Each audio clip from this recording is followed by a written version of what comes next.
Hey guys, we're fixing to start a new project. We just finished on the mantel, and so we'll be moving over to our staircase now. Now, if you want to see the mantel piece, we'll put the video in there so you can watch that if you like to. But now we'll be working on this. We're going to do this in a two-tone. We're going to do the spindles and the bottom part in a paint, which actually is the one we used on the fireplace. And then we'll be taking the baluster and the rail, and we're going to stain that. And if you come to the back side over here, you'll see a rail and a baseboard. Now the baseboard we're going to paint, and then the rail we will stain. And if you look up our stairwell, you can see there's wood on each side, and we'll be painting those. So we're going to be showing you what to do. We're going to be showing you how to do it, and we'll be showing you what materials we'll be using to get this job done. So let's get started. All right, guys, we're starting the project now. And first, always safety. Got my gloves. I got my protective glasses in here when I need them. And so first, prep work, getting everything set before you start the project. And you can see I've got mine started here. And I want to show you something real quick. When you're setting this up, you want to protect what you're not going to be doing. Say we're painting this, well, we don't want paint on this. So I take my tape and I get it flush against the wood. And take your finger and just rub that in really good. That way, when you're painting and you get right on that little lip there, it's not going to seep through and get on your wall. So think about that as you're putting your tape up. So our next thing, what are we going to use for the job? And in this case, you see our spindles and the way they're built and set up. And we got a big groove right through there. Well, sandpaper just isn't going to do the job we need to do to get all this worked out really well, because you really want to get that roughed up too before you start the paint job. So we're going to be using this liquid sandpaper. Now we're ready to get the sanding going. So you got your cloth. What you want to do is get it pretty well saturated. And so when you start, you're just going to move in circular motions, working it in. And you've got your little woodwork there. You can work it down the circle motion as you go down, and then just sort of squeeze it just to get some of that in there to that groove there to make sure it's covered. And then once you feel like you need some more, just put some more liquid sandpaper on there. And then we'll start on the spindle, and you'll just start working it in real well. Make sure you get your back side. And then when you get to the round part, you just work it around, making sure you get it in those little grooves, and then you'll work all the way up. So that's going to be your process, working down, working up on the spindles, working out. Now, don't get this on, like right now, we don't want to get this on the rail, because we talked about we're going to do a different color stain in that. So you don't want to get that on this right now, because when you're doing this liquid sandpaper, it dries in about 30 minutes. And so shortly after that, you really need to start the paint job, because after that period and you go a little further, then the strength of the sandpaper you put on there sort of loses its, for lack of words, power. So the paint won't adhere to the wood as well. So keep that in mind when you're doing this. You're going to have to be ready to do the painting, because shortly after that, you'll need to start doing that. So real quick, when you're doing this and you're working it down, and some people are thinking, okay, well, all that stain's going to come off. Well, not really. You may see a little coloration on there, not much at all, because basically what you're doing, you're just working the liquid sandpaper in,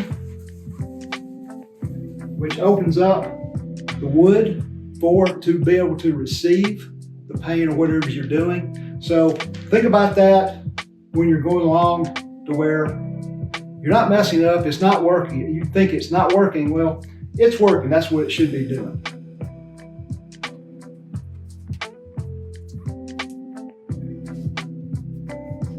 So we got the first coat on, everything covered we need to for today. So make sure when you get through, you go back and you look for any runs, because you probably checked, but check one more time, make sure there's no runs coming down through here. Look over everything and wait till it dries and put the second coat on. All right, now we're ready to move into the stairwell. We're working on that. Now, our challenge here is we've got our baseboards, and I know I showed you earlier about the carpet still there. And a lot of times when you see the baseboards done, they've been done before the carpet or the actual oak wood, whatever you're using, has been laid down. So we got a little different of a challenge here. So I was thinking of a way, looking at a couple of ways, and you got your painter's tape, the blue tape, and laying that out, trying to get it in there. Well, one thing is it's a moderate adhesive tape. So that's not gonna work for that. So I did a little looking around, and I went to one of the hardware stores, and I found this frog tape. And the thing I liked about it was that, not that it's orange, but it's a adhesive tape. So it's gonna be a lot more sticky to whatever surface you use in, and in this case, the carpet. So I haven't tried it before. So what I did was I went ahead and did a little section and worked it in, got everything set up, and I went ahead and painted it. So let me show you how that turned out. Get your tape, just get your little section there. All right, now, you wanna start your end there, and this is the start place for us today. And then you wanna fold it in there. Now, if you see with the crease, I've got part of it up on the wood. If you can see that right through there, just get it where, you get a little, see how it's bending up against the wood? Okay, once you get it there, okay, start tucking it in. Just really work it in there. And you may, because you still see a little there, if you didn't quite get it, you can go back over and just get you another little piece in there.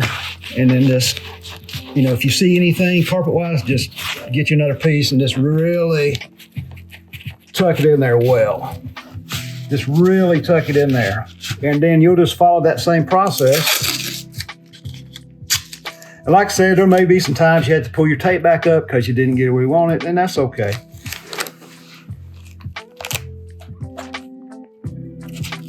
See, I just got it where it's just sitting on the wood. And then I'll just start.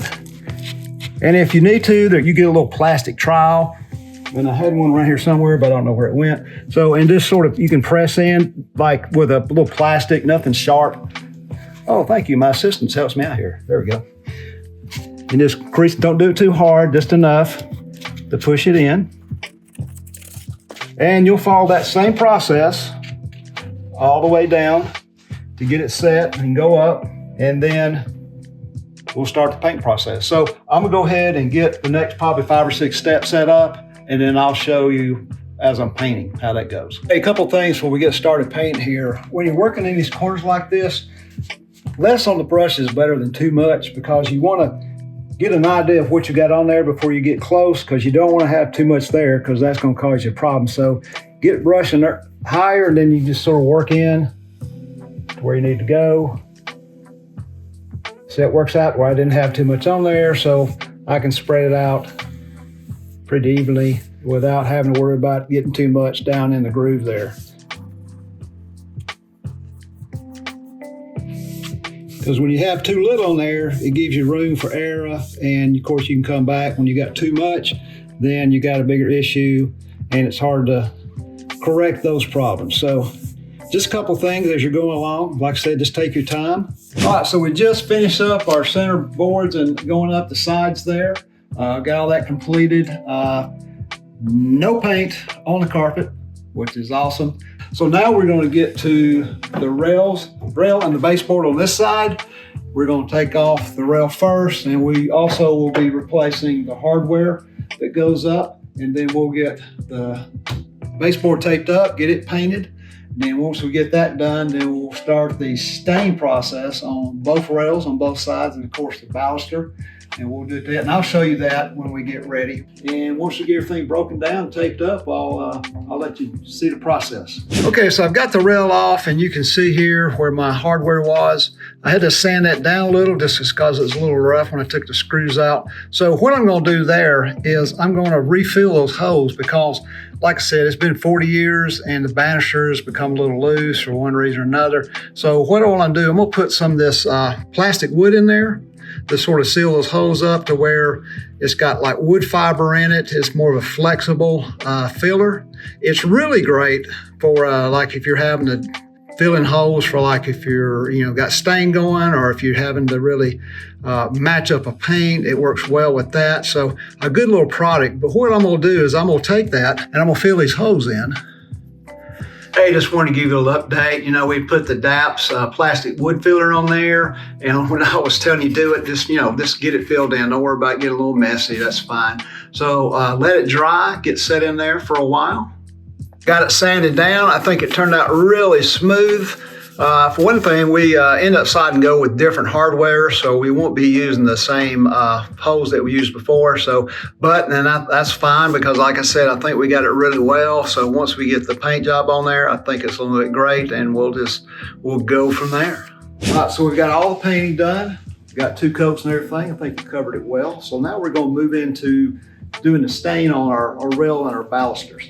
Now for this project, we're gonna be using a Minwax Poly Shades. It's a stain poly, it's an oil-based, and so definitely get you an oil-based paintbrush. We'll be using a 1 inch on this one because it'll help with getting into smaller areas. So be good for that. So this is a gloss espresso, so you can see it's going to be a darker color.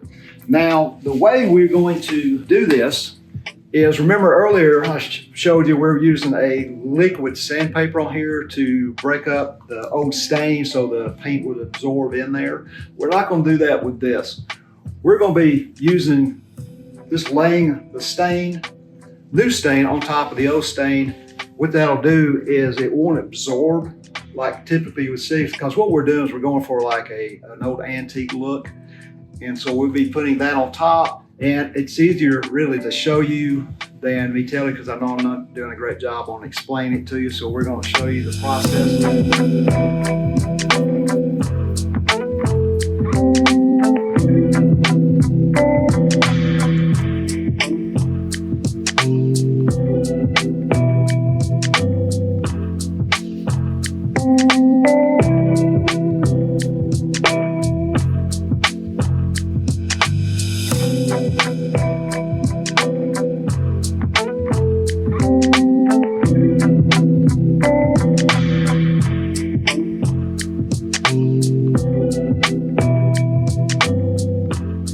See, it's definitely showing through with the original stain, and that's what definitely going for. You can really see through it there.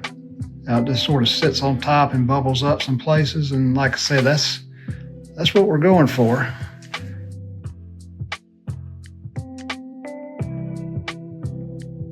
Hey, just a couple quick reminders. Dry time is 6 to 8 hours, but to repaint it, the stain, is 24 hours, because you want it totally set up and dry. So when you put that second coat on, it's going to spread on like you need it to get that look you're going for. So we got the right drill bit size. So remember, when we're doing this, we're only going in about halfway, half the length of the screw.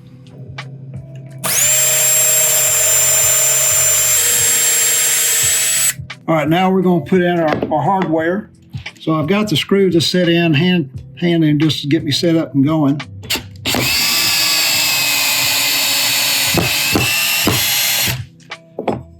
Okay, remember, I'm going to leave this loose.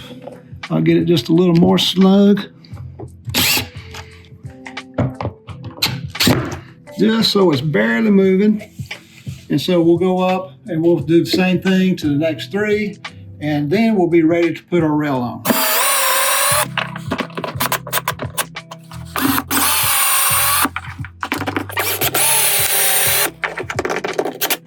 As I was going along, I realized, this board is warped. And like I said, it's years old. So what I'm going to do is I've already got my bottom done. And so I'm going to go up to my top and I'm going to get that exactly where I need it. And then so I should be able to manipulate these 2 and get them in place so it all works out the way it should. So I'm gonna move up to the top here and get that one in place. Nice and centered. Hold it in place, makes it life a little easier when you're getting your screw going. Okay, get that one nice and snug and it's in good place. Now remember, I cut that loose, which really helped get this thing sitting on here on this plate correctly. So now I can go in and snug it down. So we're good. And I'll just put the next one in. A little more sitting there straight. Well, it needs a little pressure, so we'll help it along. There we go. All right, I think we're good. So we'll get to the middle two here. Now, I don't know if you can see, you know, with I'm working, I'm hitting this stuff, I'm knocking some of this off a little, no big deal. Once I get it all in place, I can come back and do touch up and get it all straight like it should be. So no big deal there.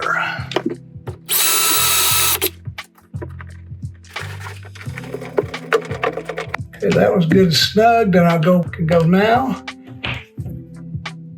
and get that one snug and get that next screw in.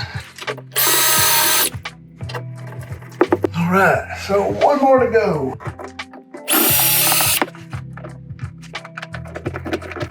And then we'll go snug that down so everything's in place. So I just got the last one to put in. All right. So I believe we got it nice and snug. It's not going anywhere. Good balance between the two. Like I said, in this situation where your board's warped, you gotta do a little work. Plus, because I banged it around some, I definitely go back and do some touch up, and that's not unusual to have to do that. So no big deal there. That was our final thing to put on there. I think overall the project was a lot of fun to do, and I hope you guys enjoyed it. I hope it had helped you if something you're doing. So if it did, hit like, and I really appreciate you guys.